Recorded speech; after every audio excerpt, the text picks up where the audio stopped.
One. All right, everybody. Welcome to the welcome to the webinar. Today we are going to hear from John Hedtke, the man, the legend, the awesome presence. If you've ever been to one of his presentations, then your expectations are high. And if you have not been to one of his presentations, you are in for quite a treat. Buckle in, it's going to be a bumpy ride. So today, John's going to talk to us about a lot of things sort of centered around estimating projects. But also, I got a preview of it, and it's a lot about knowing ourselves. And so all of these things can never be a bad thing. Mm-hmm. If you're watching on the recording, we want to let you know that in the recording notes, there is a link to John's handouts. He has handouts, he has sample files, he has templates, all that stuff. And there'll be a link to that in the notes. So I think it's time for me to kick it off and let John take it away. We can't wait to hear what you got to say, and we hope it's G-rated. So take it away. Yeah, you wish. So, right. I have the bio screen up, and you can see all the brilliance and godlike wonder. There's a ton of material to cover in this, and so when I was reviewing the notes for this and updating them, because I have not done this one for like a decade, I realized that because we are covering so much material, I am going to tend to skim over some of the detail and instead rely on you to look at the materials that I am providing. If you have them now, if you have downloaded them now, I will encourage you to kind of pull them up and sort of follow along in your textbook as we've learned 3 new words in Turkish, if you know that reference. So what we are going to be doing today is doing a lot about estimating, and there are many moving parts. Before I begin, I always like to mention, yes, we are recording this. The recording will be available. You can use the recording, pass it around to your chapters, to other people, and your departments, anything, just as long as I get credit. Questions are welcome. There is, everybody's brain is going to be really, really full by the end of this. I'm not written down, but I wanted to say it is wonderful seeing so many old friends here. Thank you. I have missed you all. Vonda McIntyre, science fiction author, I knew for like almost 40 years. Vonda would always start her writing classes with McIntyre's Law. Under the right circumstances, anything I tell you could be wrong. I freely admit to the possibility, nay, the likelihood that I am full of shit. You should weight things appropriately. And yes, there are a whole bunch of files for you to download. All right, an estimate, and why we are doing this in such a blob. An estimate requires a description of your deliverables, scope, purpose, format, and so forth. How long it's going to take to create them, and the costs for creating them, which is not just time, but it's going to be other things as well. Really good estimates will also have confidence ratings, and I am going to show you near the end how to build in a confidence rating. The idea behind all of this is that most of us have at one time or another, if not even now, done freelancing, and being able to deliver a tight, accurate estimate that you can hit allows you to underbid everybody else and be very, very accurate with your time and materials estimates and hit them. So this means more money for everybody. What we are going to talk about comes into 3 sections. First, we're going to talk about creating documentation plans. Second, I'm going to talk about developing personal metrics, and then I'm going to show you how to put all of this together. Documentation plans, people frequently have an idea how to do that. One of the things that you will have downloaded is a comprehensive documentation plan format. And so we're going to start with that. If you have downloaded things, please open the documentation plan. It says blank doc plan, and we'll start following along. We're going to talk about the reason for planning and documentation plan elements.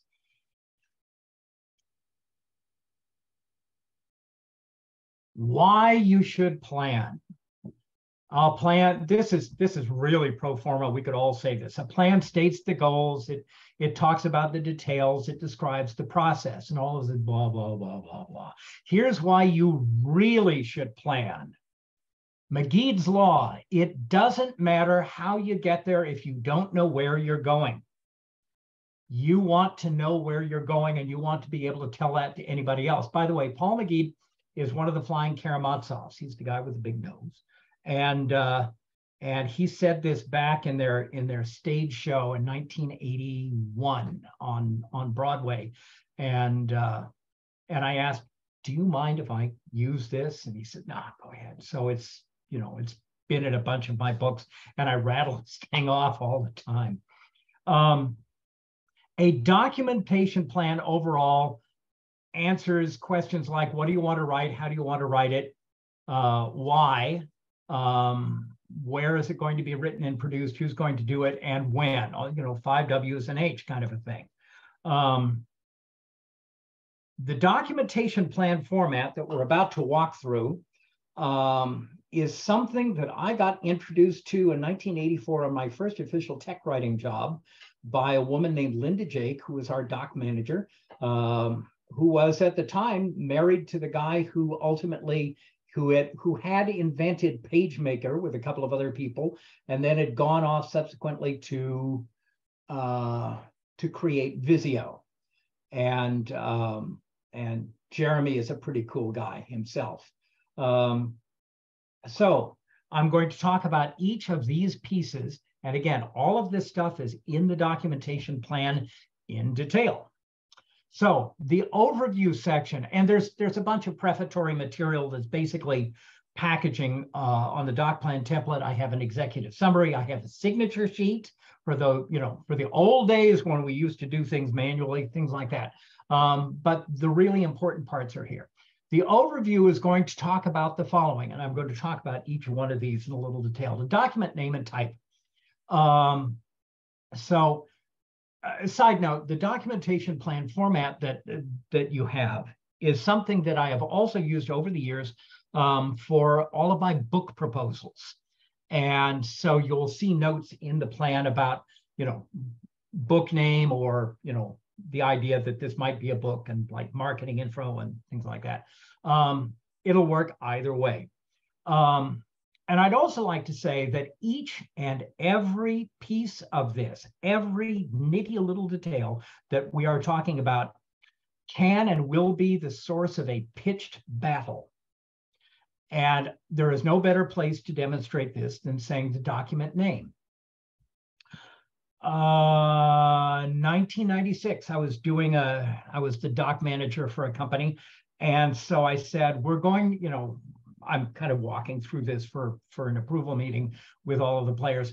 And I said, something or other, I forget the product name in this case, but something other is the blah, blah, blah manual. No, the blah, blah, blah user guide. The head of testing almost leaps to his feet and says, it's not a user guide, it's a manual. What? And then there was a pitched battle for 10 minutes between him and the head of development. Is it a user guide? Is it a manual?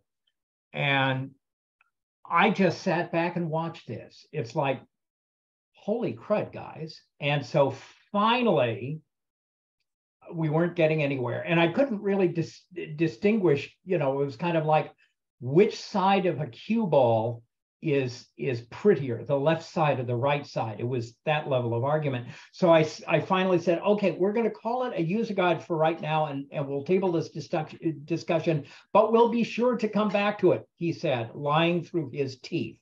So be ready for that. You put down the document name, the author, who's going to do this, the basic one, the type of the document, and in the sample doc plan, I've got a number of things. Is this a book, a tutorial, a reference guide, a system administrator guide, a combined tutorial and reference, a web-based reference, web-based instruction, FAQ, instruction card, blah, blah, blah, blah, blah. Anything you can think of, you put down what it's going to be.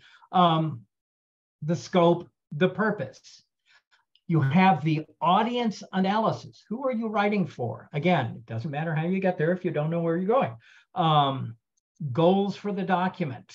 When the reader is done with this document, what will they have learned? What will they, what superpowers will they possess? The relationship to other projects. And I say here, actually, I say marketing analysis and information, and that has changed. I've actually broken that out into an entirely separate section, but that's more packaging than anything else. Excuse me. So let's see. Yeah, this was the overview. These are specifics. What languages are you going to produce this in? Although you might put that in some of the deliverables, hard to say. Are there related projects, general assumptions? And if you're doing training materials, you'll also want to add things like what environment, what media, what are the instructor qualifications, possibly additional stuff about the audience for all of this. And I also have, in the plan, I have a boilerplate section of responsibilities, who's doing what, which is wonderful, both for captive employee and contract gigs, because you say, I'm going to do this and you are going to do that. So there's none of the, but I thought you were doing this and we're expecting you to do this kind of stuff. It's like, no, look here, So let's see, marketing info is a blob about marketing info. I'm not going to talk about it here. It's look at it and grow wiser. The production information is going to talk about how you're going to do something and where. It's going to talk about what your finished product is going to look like, artwork, printing or distribution information and requirements. I realize that most of us are not doing printed manuals anymore. The closest that we get to it is PDFs of something, because we rarely kill a tree for any of this. This is, old habits on my part, but nonetheless, if you're doing an actual book, yes, it'll be like that. So specifics, what are the writing and editing standards? Now I have a boilerplate in here in the thing about this will follow the standards stated in the Chicago Manual of Style, my preference, as well as any style considerations of, the local style manual. Frequently, particularly if I'm captive, I've written the darn style manual, so I'm comfortable saying all of that. I talk about the format of the document, if it's going to be a physical document, or, what kind of an online document. Is this online help? Is this a PDF? Is this web pages, et cetera, et cetera. Number of pages. How big is this? How long is a piece of rope? What art requirements are there going to be? Is this screen captures? Is there conceptual art? Will there be actual illustrations? Occasionally, we have those. For most of the time, for typesetting, it doesn't happen. The best we'll say is we're using Word 365 or FrameMaker or something like that.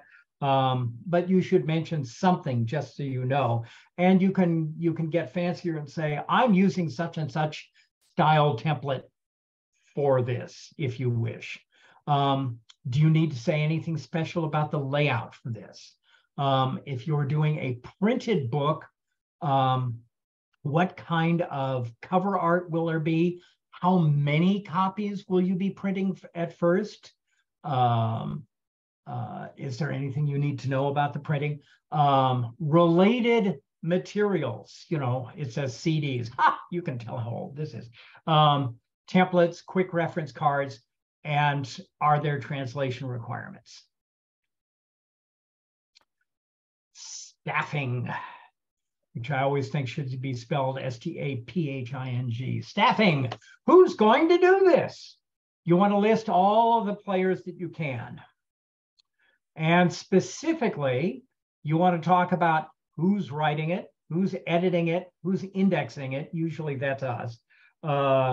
Design staff, if relevant. The production coordinator and staff. You might also want to include a project manager, particularly if this is like a lot of different pieces of documentation.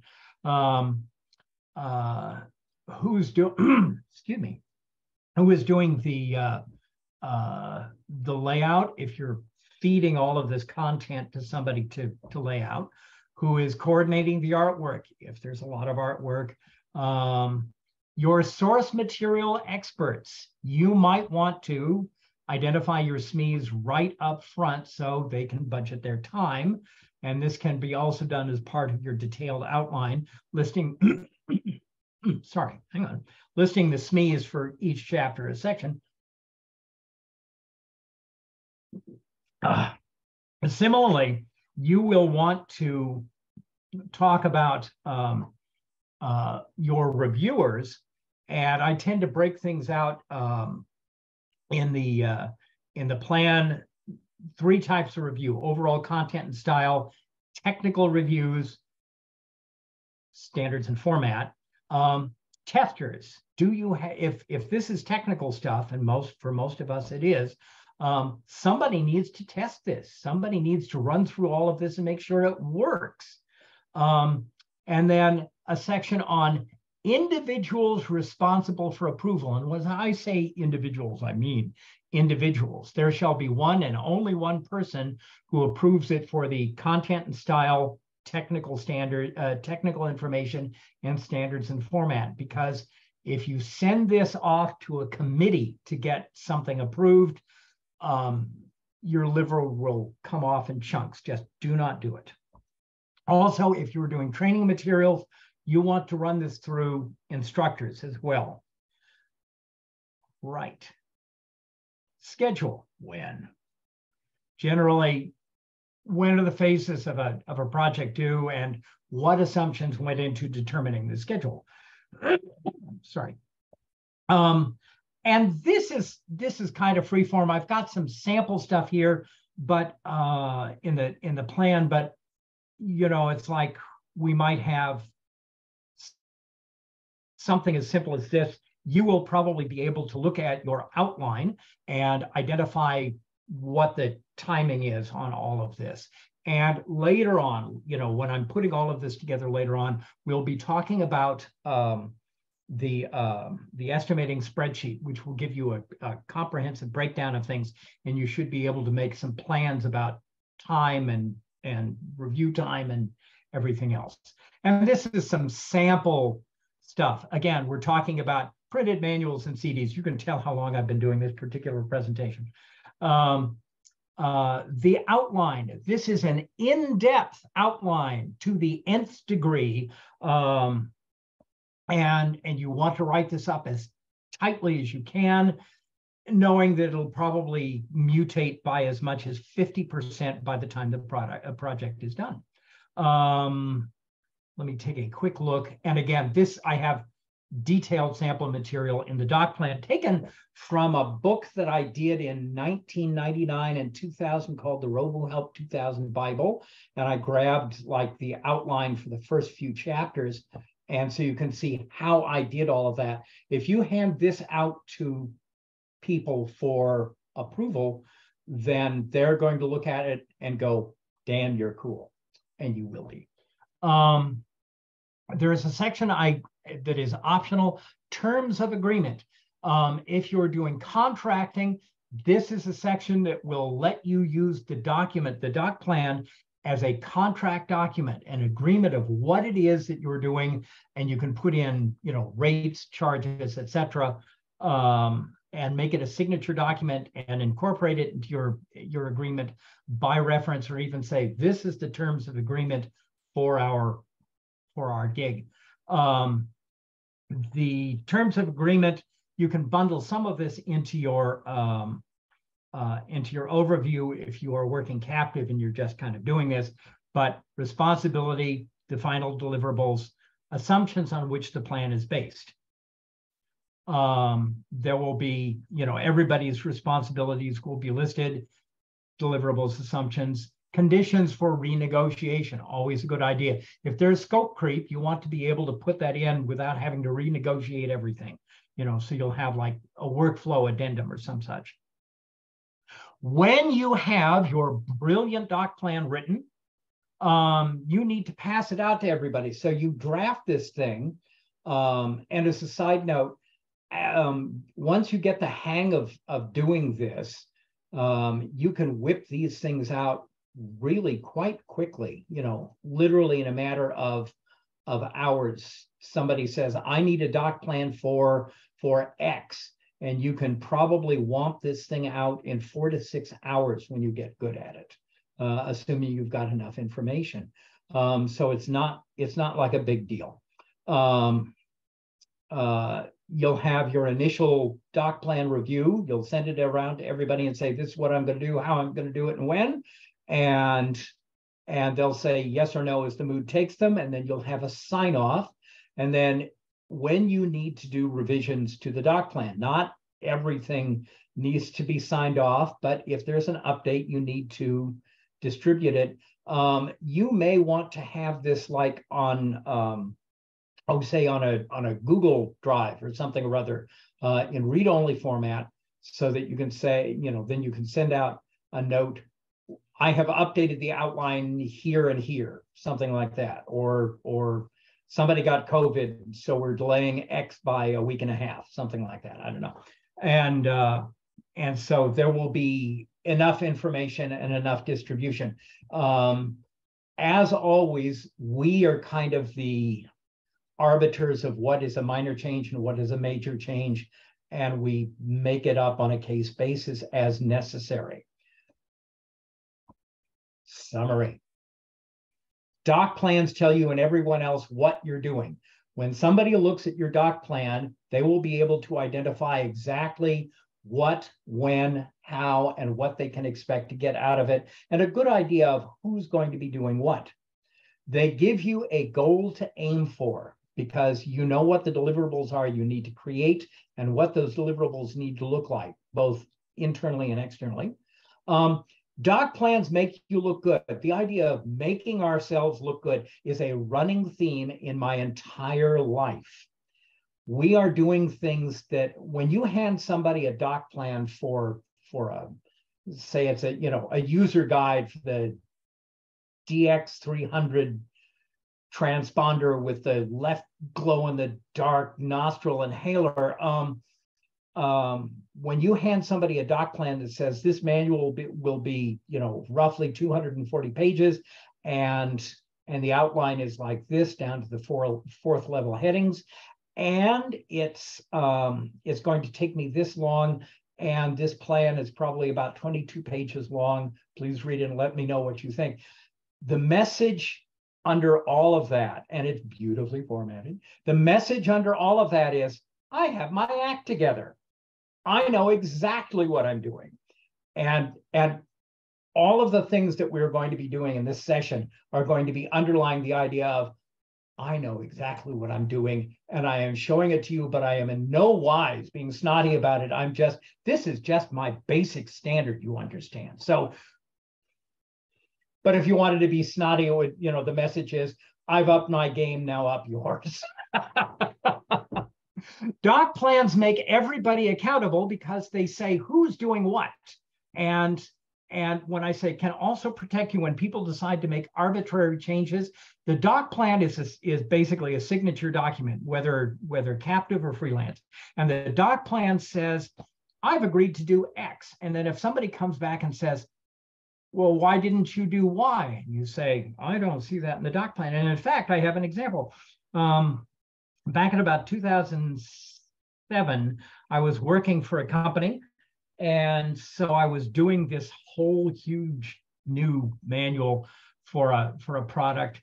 And I was having trouble even getting the reviewers to do anything. I know nobody ever has that problem. And so I had a sit down meeting with like about 8 people and walked through the document in its nearly final stage, and every single page on a screen on a projector. And so we did all of this. So fine, got it all done. I'm about to release it. Excuse me. And the product manager came to me and said, where's the blah, blah, blah section? I don't remember what it was.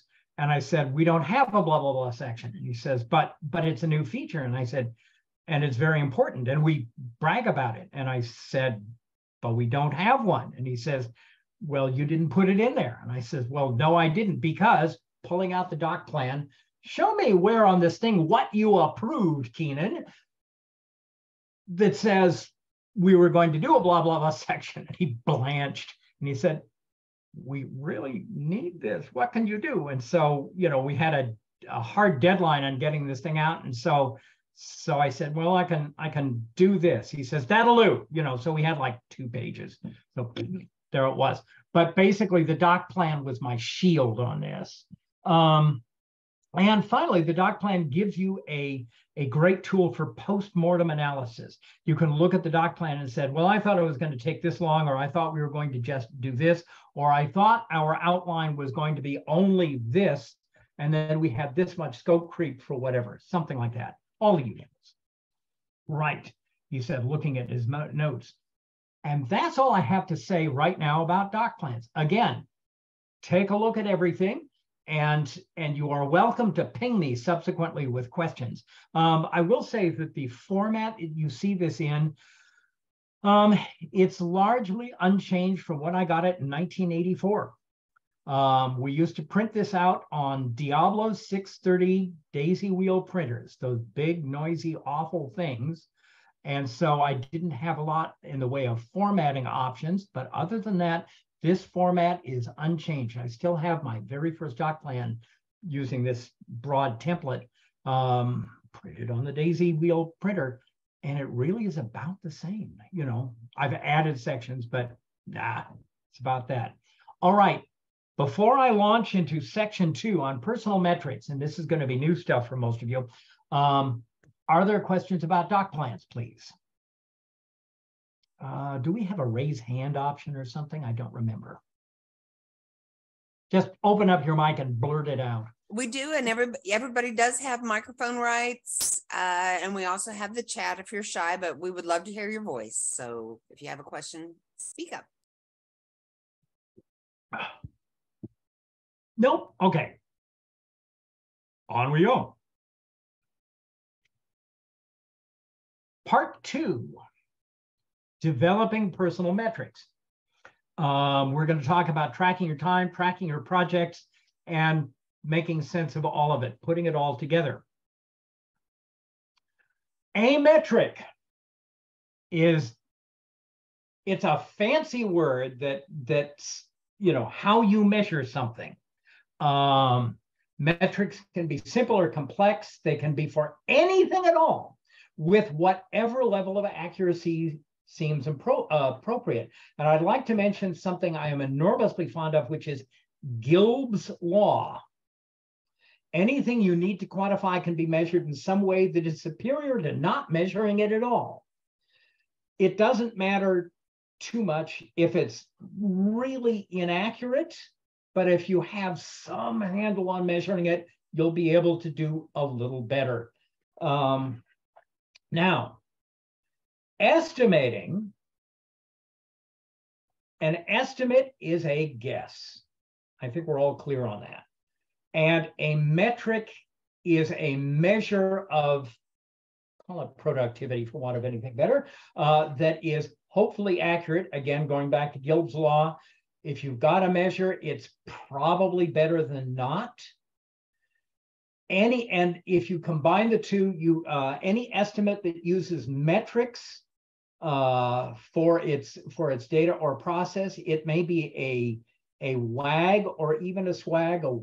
WAG stands for wild ass guess, and SWAG stands for scientific wild ass guess. I am not making this up. I picked this up on my very first job in 1980. This was on an engineering and cost control system that we were maintaining. There were WAG functions and SWAG functions for the engineers, the architects. So yes, but nevertheless, it's all still a guess. And obviously, you want to make the best guess about all of this stuff that you can. Now, personal metrics, you're going to have a generic metric like the archetypal 4 hours a page to create new documentation. But then a personal metric will say, how long does it take you to do something? And that is actually a much more important number when you are making estimates that you're accountable for.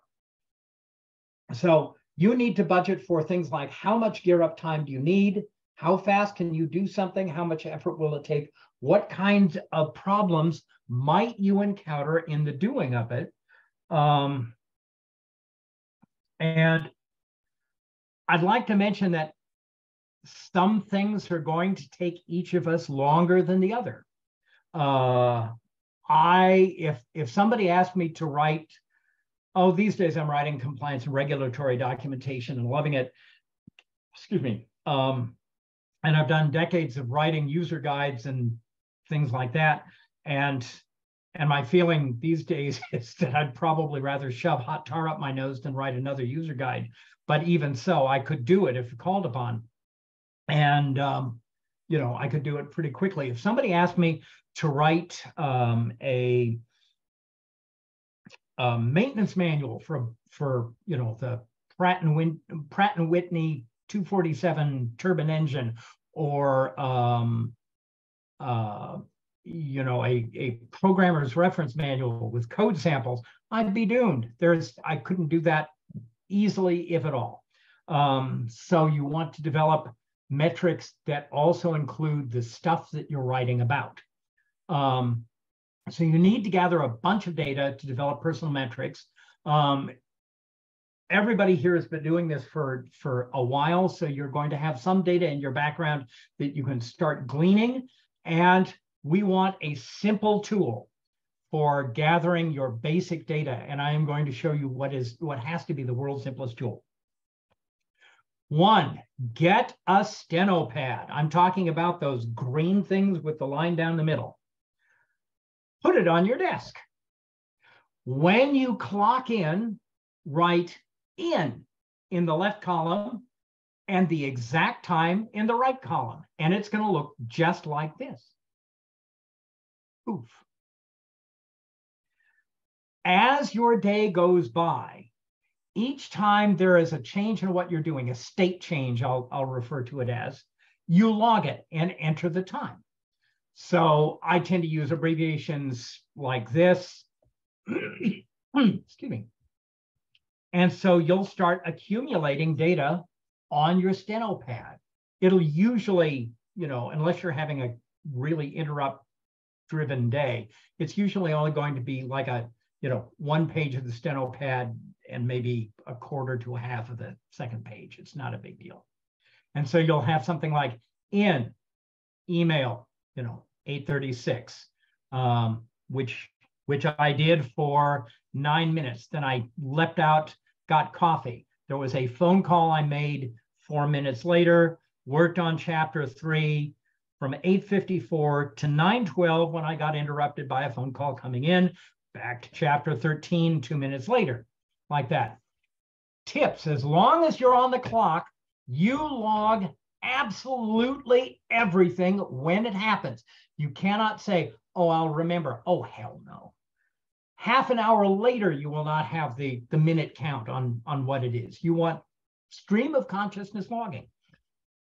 At the end of the day, your last entry should be out and the time, and totally hours and minutes for the day, scribble it at the bottom of the page, worked 8 hours, 16 minutes, and then leave, shut the steno pad if you like.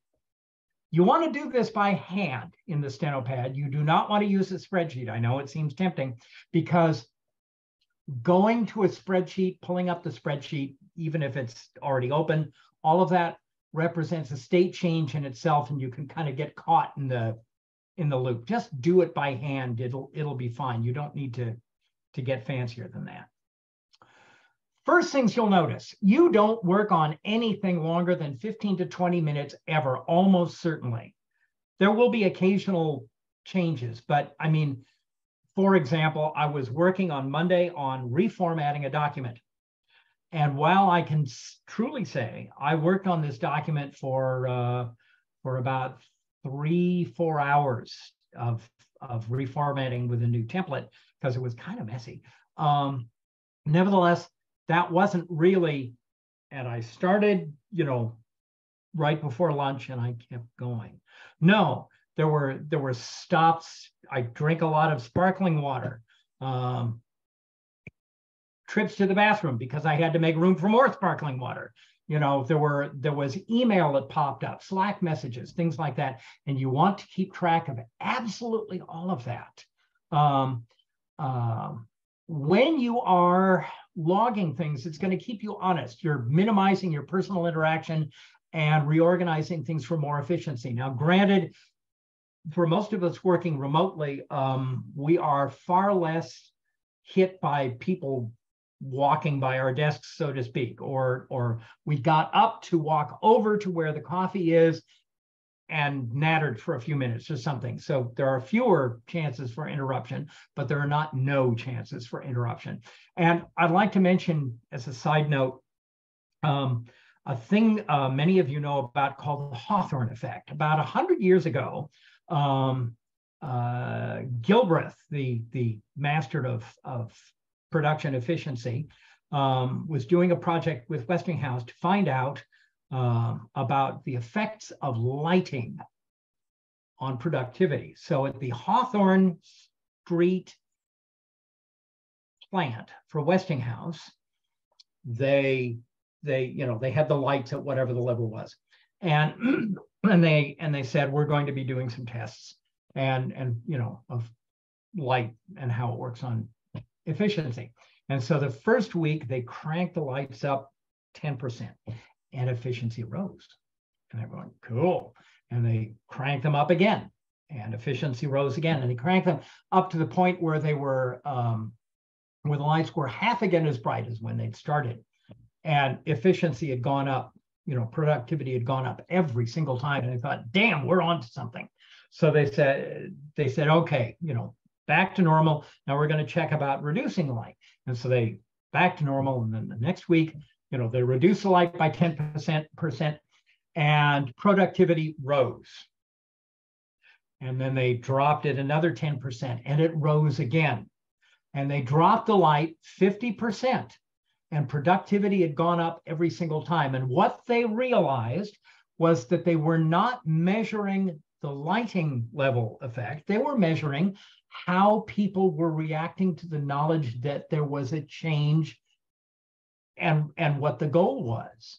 So by logging all of this stuff, you're keeping yourself honest, going, I'm going to be doing this. You know that if you spend half an hour nattering with somebody in the hall about how the Seattle Seahawks did last weekend, you have to go back to your office and you write something, you'll see half an hour, and it's not going to look good, and you will tend to minimize things like that.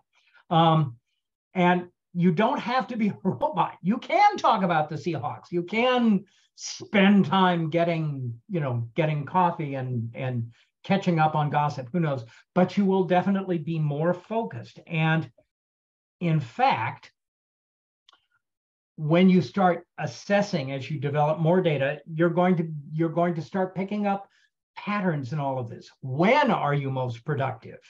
Are you better in the morning for work periods, or do you have a feeling of progress? When are you getting the most interruptions? Are there times that would be better spent on meetings and calls and things like that?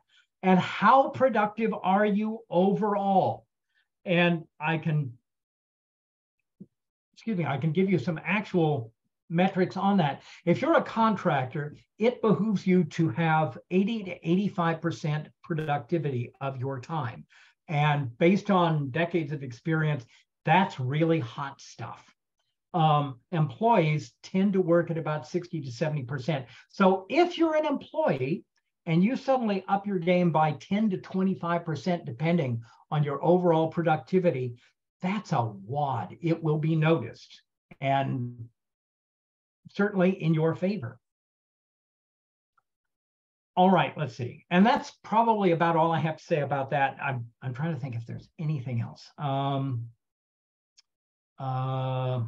If I forget, remind me to talk about patterns, which is going to come up in day logs.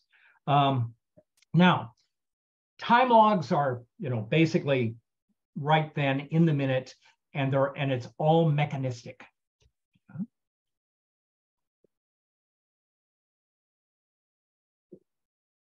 I want to say that we got a new house April last year, and my office is something that I wallow in. It was designed as the mother-in-law apartment. There is a 3/4 bathroom. There is enough room for this gorgeous couch, which I've carried with me from house to house for a number of years, that I can sleep on if I need to. And there is an entire kitchenette with a refrigerator in which many cases of sparkling water live. So this is all about minutes and mechanistic stuff, and it'll give you micro data. But a day log is something different. A day log talks about the important things on a job or a project. It talks about your feelings, and effectively you start developing some pattern data in this. This is all about you. This is all about how you feel, how you perceive what's happening.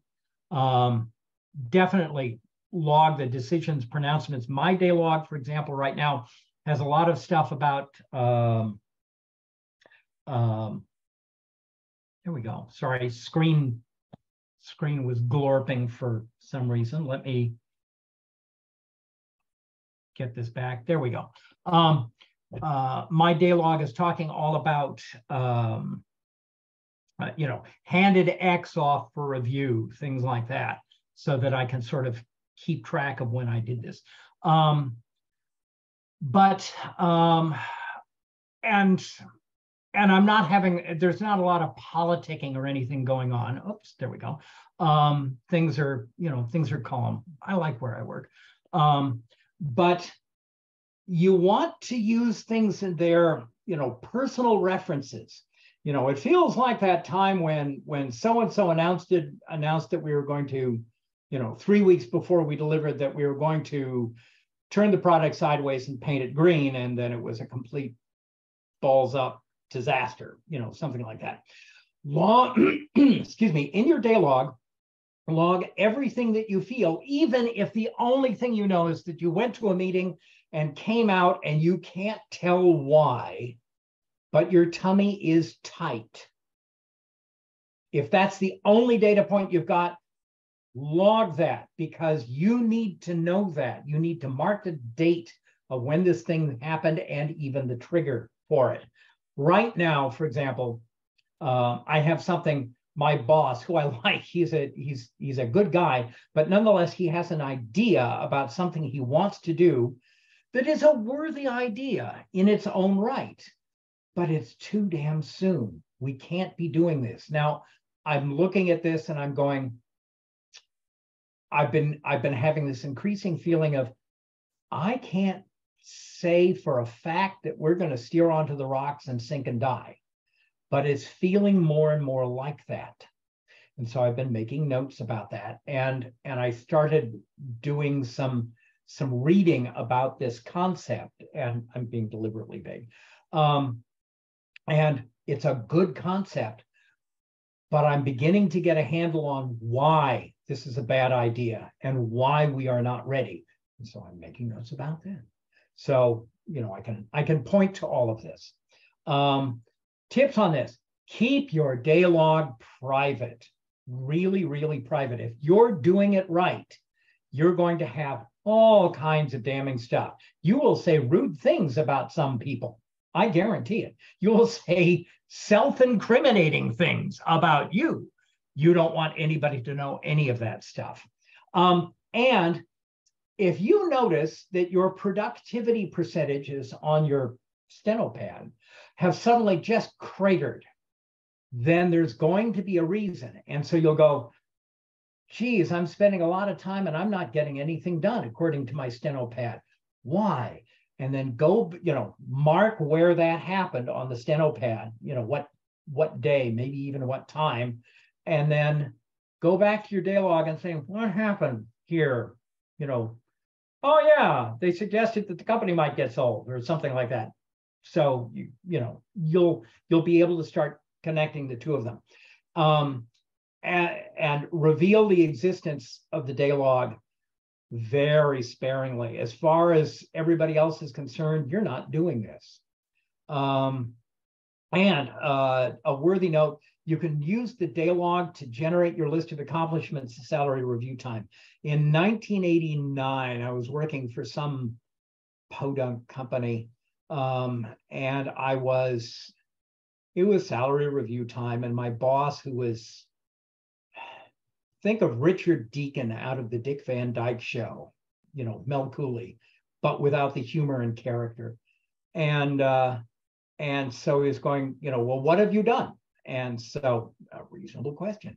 So I went back and I culled the information in the day log, and I came up with 4 pages of major accomplishments in the last year, and an additional 7 pages of minor accomplishments. And his eyes just went like this. Then he tried to give me no raise. So, right, looking at my notes, hang on a sec. At the end of your project, you'll have a project. What do? Go to the time log. Here's where a spreadsheet can happen. Totally hours spent on the project. It's like just add up all of the day's end listings. Then run the, how many topics, how many pages, how many pounds of documentation, how many manuals, I don't know. And then just run it through on the spreadsheet to get the number of hours per whatever unit you're measuring. And this will give you a baseline personal metric for generating that kind of documentation. Plain and simple. For the day log, it's going to be a good deal more subtle. You want to look at the day log and say, what went right? What went wrong? How could you have changed how you did things for a better outcome? Because you should be honest about when you have stepped on things too. Again, another great reason for not telling anybody about this. All right, patterns. I promised to talk about patterns. My very first tech writing job in 1984, I got I sign up, I get set up. I've got an assignment to write this document for a payroll processing manual. This for accounting and CPA software, and so I froze, and I couldn't write anything. And I'm going, and I'm trying to write, and nothing is happening. So I'm doing lots of little things to nibble at the edges. I set up a filing system. I did set up some blank files. I did this, did that, but I was just terrified because I'd never been a technical writer before, not officially. I had done a lot of writing as a developer, even on this kind of software, but still, So I'm looking at all this and going, am I a fraud? Imposter syndrome? Oh no! And so finally, after a few weeks, I was able to spew things out. It was brilliant. I even won an award from the SDC for this stuff. For my very first manual, not bad. So then, I finish this, I get my second manual, and I can't write again. And I'm like, what? And long about, you know, and all of this goes into day log. And long about the third manual, I realized this is not me freezing. This is my process. That there will be a part of the first part of the process where it looks like nothing is happening. But in fact, there are many things happening.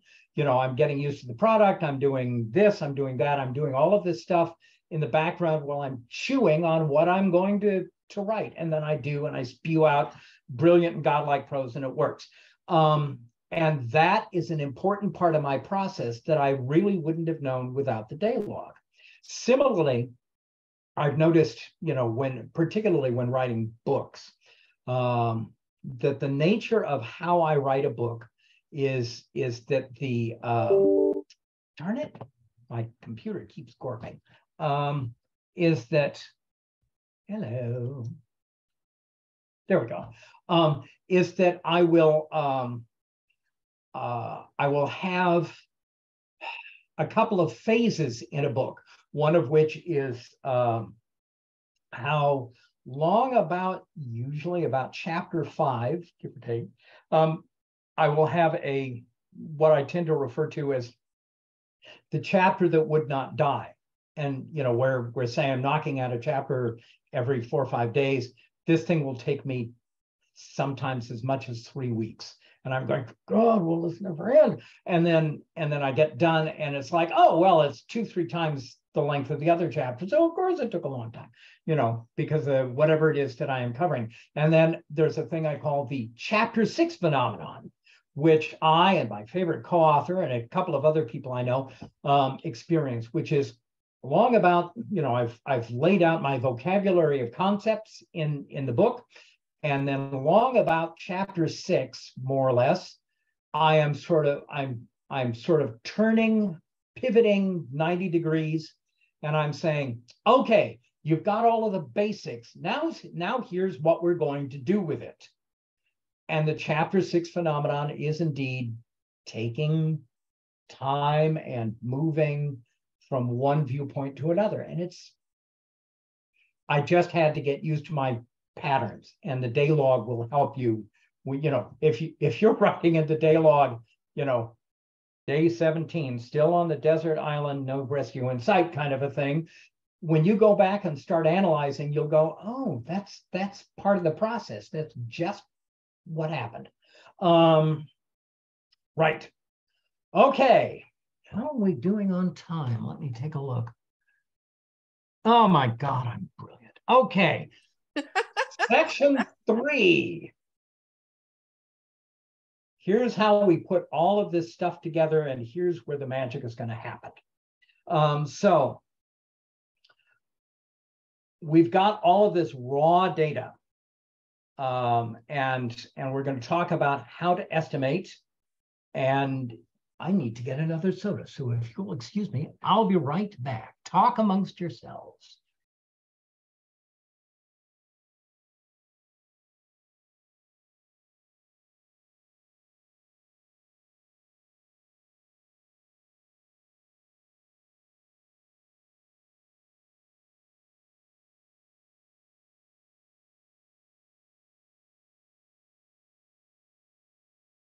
There we go. Thank you. All right.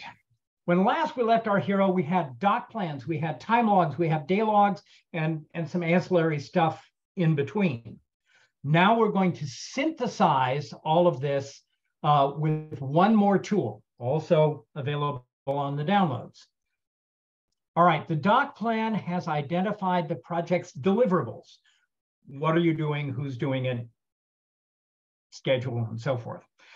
The metrics that you gather from your time log will tell you how long it takes you to create a given kind of documentation, how many hours per page, or, you know, whatever. And then your day log metrics will give you complicating factors, time sinks, obstacles, and pattern. Now we're going to look at the estimating spreadsheets to build out your outline. And here's kind of where the magic happens. The estimating spreadsheet is something I developed about 15 years ago. And all of us have, when we're working on something, even if it's new out of whole cloth, need a complete outline, something like we did in the doc plan. You want a really, really complete outline for this thing. The more complete, the better. You funnel all of this into the estimating spreadsheet. I'm about to walk you through it in a moment. This is just a high-level description. And the level of change of content creation that's going on for each section. And then you rely on Excel to do the magic that it does, and it will spit out hours estimates. And this is what it looks like. And you get all of this for free. So here's an example. And you will be seeing this very thing. So, and side note, I'm just going to touch on this. I have detailed information on how to use this, and I encourage you to poke at it a little and read the directions and so forth. This will require probably a smidgen of Excel knowledge, but I think probably most of you have that already, so it's not a big deal. But the general idea is this: I have put into this literally every heading. As you can see, we have, section or chapter heads. Then we have like 1 levels under the chapter head. And then we have line 16, this is a 2 or 3 level head in the thing. And in a moment, we'll have even more. And then I put in, initially, when we're doing 90% of what we all do is, of course, maintenance. It's the next version of the X manual kind of a thing. Now with more super blue enzymes for brighter whites, I don't know. So we put all of that in, and we can put the beginning page number in of that. And then I have the adjusted page number. It's like when we have new stuff happening or more stuff happening, page count grows. And so I have adjustments to all of this. And again, you'll see how that works when you dig in. I don't want to spend, I could talk about this for a long time and everybody would fall asleep. So I'm just giving you the high points. I tell it what level of change is this going to be. A is zero is no changes. B is light changes. C is heavy changes. D is new material entirely. And then I have, and you'll see this in a moment too, I have my metrics for how long it takes me to do this level of change built into a master table that is used as a reference. So it'll say, oh, it'll take you this many minutes per page to do X. And, so I can say in this case, data sources for converted windows, they're going to be, I'm going to have a page of new material in there. And it's going to be a light change. And that means that, excuse me, the range is going to be, in this case, 20 minutes. I've got it set for 20 minutes to 45 minutes per page. So I have a low, a high, a low, a high, there we go. And then in the middle, I have a best guess, which I have said, my best guess is 92, 93%, I forget, of the total estimate. And so I have everything done, and I've done, as you can see, at the end of each chapter or major section, I have how long will it take me to do the writing on this section, so I can use this to set my schedule. All right, now that's the top of the thing. Here's what it looks like as you get all the way down. So we've got all of this stuff. And And again, I've got all of these numbers for each and every page. And then Excel does that voodoo it does so well and whips up my totals. So I can say, I have no pages with no changes in this particular manual. I have a whole lot with light changes. I have some with heavy changes, and I have two, which happen to be the index, that are basically new pages. And then I run all of these numbers and I get the total writing hours necessary to do that. And then on the main page of this thing, I've set, this is what I think it will take. Now, I strongly recommend that even though something is no changes, you always want to say 0 minutes because it may be 0 minutes, but I encourage you to include some number of minutes, and 5 is a good number because you're going to need to, check format, check page numbers, regenerate TOCs, little administrivia things. So there will be some cost, not a lot, but enough to make it worth noting. In my case, for this material, again, you may want to add weighting for other kinds of material. For this, I'm saying it'll take me to 20 to 45 minutes to make light changes to a given page. And then heavy changes is 45 to 90, and brand new text, 90 minutes to 120 minutes per page. And then my best guess in this case is 92. Again, this is me knowing this material, me having history that I've developed by doing the day logs and the time logs. On the main page of this, I have summary, and this will require a smidge more poking with Excel and subsheets and so forth than not, but there's plenty of models there to play with. So I've got samples of all of this, and so I have, summaries of the information. This is basically that. I'm going to scoot back. This block down at the bottom of the page. I'm sorry, I keep waving the mouse around as if you can see it, and I don't know that you can. But that block at the bottom of the page, the summary for each page. So I'd say, manual X, manual Y, and I've got sub pages for all of them, is going to be this. And then I say, total Frabisware writing hours is this. The license utility manual is that. Total ant feelers writing hours is this. And then I have, I could call this out a little better because the total manual writing hours is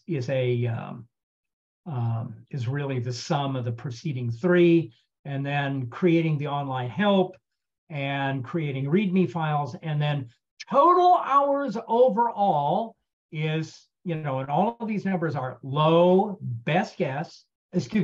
high, best guess in this case. So I'm saying my best guess in my writing hours to create all of this is 921 hours of my time. Now, in fact, looking at this, I would go, gosh, that's pretty high. I think that number is too high. And then I'd have to go back and look at this and go, why is this high? And I would probably make some adjustments to the minutes per page writing time. But it gives me a strong baseline. And here's the best part. We have, I'll show you this. We have this. And so I've come up with a number. And I say, it's going to take me 921 hours to write all this stuff. And so the product manager probably is going to just blanch and go, really? It's going to take you 6 months of writing time? And I say, and if I feel that that's an accurate number, in this case, I think it's too high, just because we all look at projects and go, let's see, just, from the hip, I think I can name that tune in 3 months kind of a thing. And I think that 921 hours is just too darn high for this particular assignment. But nonetheless, let's say I believed in that number myself. And I could say, well, let's look at this. Where do you think I'm too high on all of this? and you have kind of this massive weight of data. And you can say, well, let's look at some of this stuff. And indeed, in cases, I have gone through and actually looked at individual sections. Like we've gone for something like this, chapter 3, and we've actually walked through it and said, oh, that's not going to be, say heavy changes, that's going to be light changes, or that's going to be almost nothing, really, really simple stuff, or it'll be shorter than you thought. And we can make adjustments that way. And through the magic of Excel, it'll automatically update. But the thing is, you have data. You can show how and why it's going to take that long. And it puts the burden of proof on the other person frequently. If they're going to bitch about things, fine, you need to show me why. So this is how you get your tight estimates as well.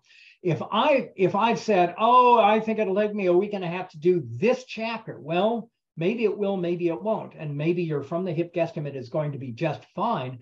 But in fact, it's not necessarily going to be very accurate. But if you've broken it down into little bitty tiny pieces, all of us would have no problem saying, oh, this paragraph on this feature, on just mentioning this new feature in a 2-line description, that's going to take me almost no time at all. We are very, very confident in the amount of time it might take to make that sort of adjustment. Well, if you build up something from 4 or even 5 level headings, if you were mad enough to have them, you can. It's known as reductionism. You get this down to the tiniest possible pieces you can, and then you build up from there. And when you add all of these thousands of little tiny bits together, you get pretty accurate estimates. So you can do things really nicely. And as I was mentioning, because this is large, this spreadsheet is huge. It's a really good defense for your estimate.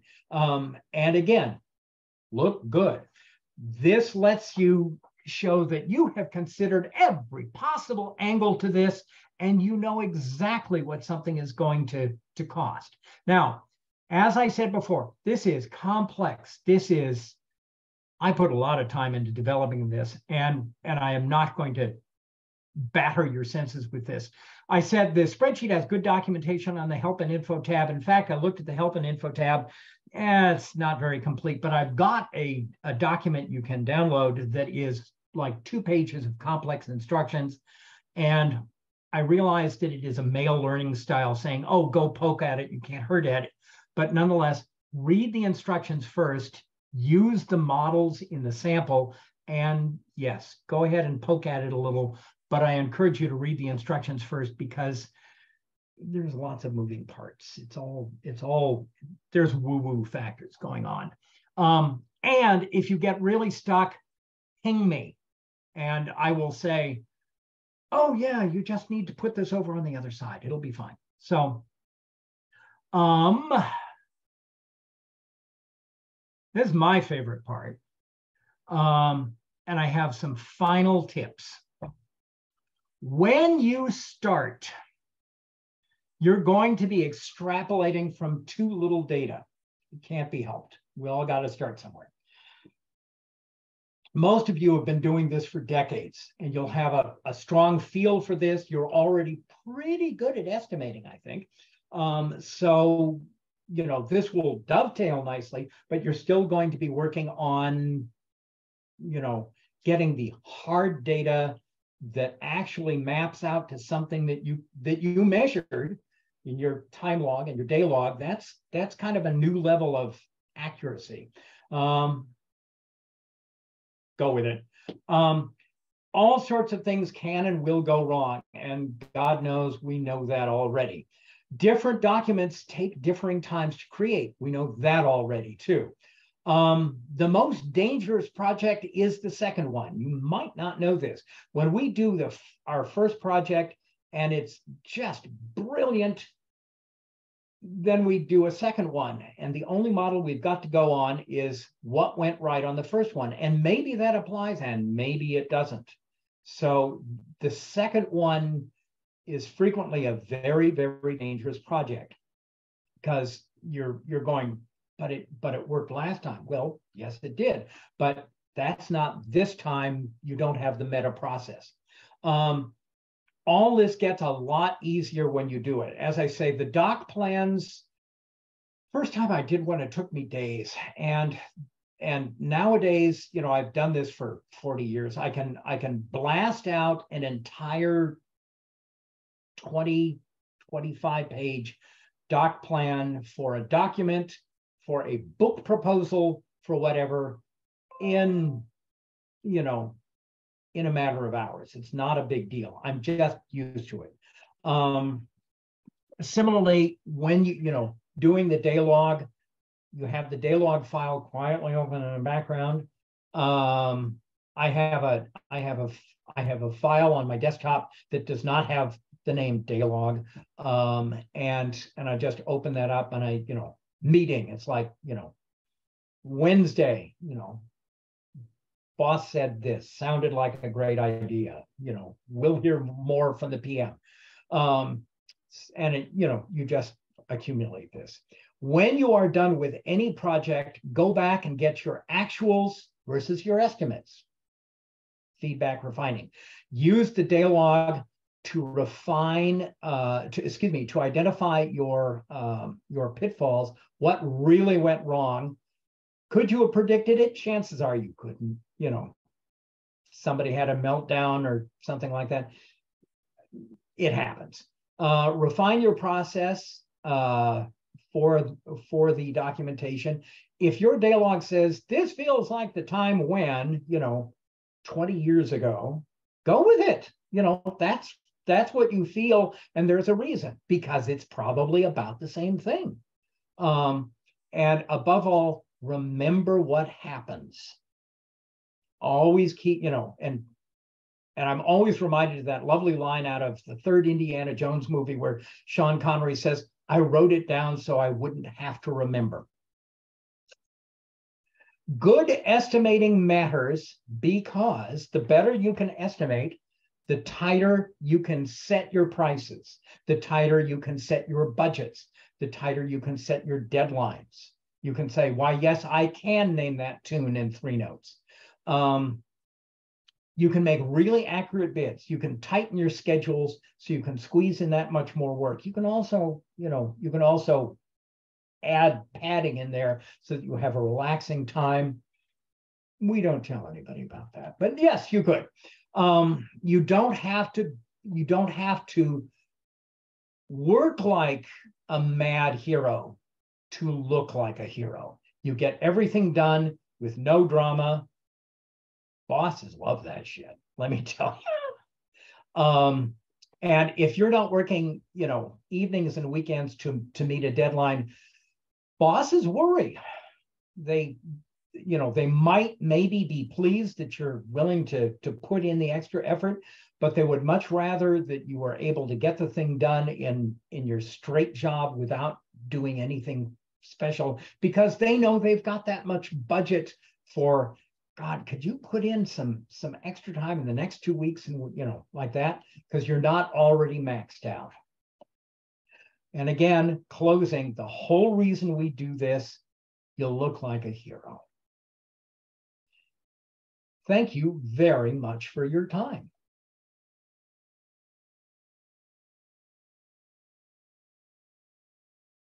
All right, so we have John's contact information, and you've already volunteered to help us out when we get into tight space. Exactly. Now is the time where we all turn our mics on and we applaud. I do want, John, I don't know if you can see the chat. You have I can. tons of the last thing is, Marcia said, I adore Magic Excel spreadsheets. Yes, I do too, quite honestly. Well, and several of us have just pledged our love of your presentation style that we oh, thank you. That is so sweet. Listen to you all day long. I got several private messages to the same effect. Not going to give out their names. No worries. Innocent, but we have not just the content, not just your superpowers, but just the way that you share them with us. And so you can, by the way, you can all look at www.hedtke.com and look. There are sections on things that I speak on, and most of those are canned speeches that I've done many times. And so if you see something that would be of interest to the IDL, you can probably talk me into doing it. Oh, okay. And we've got that on recording. So yeah, people, yeah. So yeah, we have definitely enjoyed this, and good. We have good attendance, and best of all, we got this recorded. So nice. Yes. Thank you, John. I really like the way that you started out with the tune. That was a great icebreaker. That's a little unusual, I have to admit. It's like not normally do I do things like that. So it's like, that's good. Well, thank you, Vicki. I'll have one of the banjos handy. Yeah, that was a guitar, right? This is good. I have like half a dozen guitars and half a dozen banjos. Oh, actually here. And they live in the office. Well, some of them do. Others are elsewhere, but so it's like, so whenever I get the urge, or if I'm working on the latest song because I suddenly thought of something, that I can just grab the appropriate instrument and start playing. So, and of course you log that, right? I do. It adds to the writing process. So I years ago I was writing a song, like this, called misophonia, which is the tendency for people to get really anxious about certain sounds, most frequently like people who chew loudly or something like that. But there are other sounds that can really upset people, but mostly it's like chewing sounds. But I had a line pop up, a couplet that just begged a song, which was, every time I'm on the couch and make my knuckles cracks is an opportunity to see her go into anaphylaxis. And so it's like, so grab the instruments and start working. There you go. Well, thank you. You're welcome. It is so good to see you again, dear one. All right, guys, I'm going to stop the recording.